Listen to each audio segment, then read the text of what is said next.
Oh, sige na, basa ka na. Magtabon sang panyo o kon napkin. May napkin man na di siya. Tapos sa balada na ibasa. Napkin kag kung kinahanglan. Hindi ko na kinahanglan niya.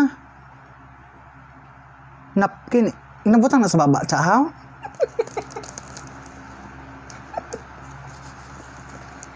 Dapat tissue na diya.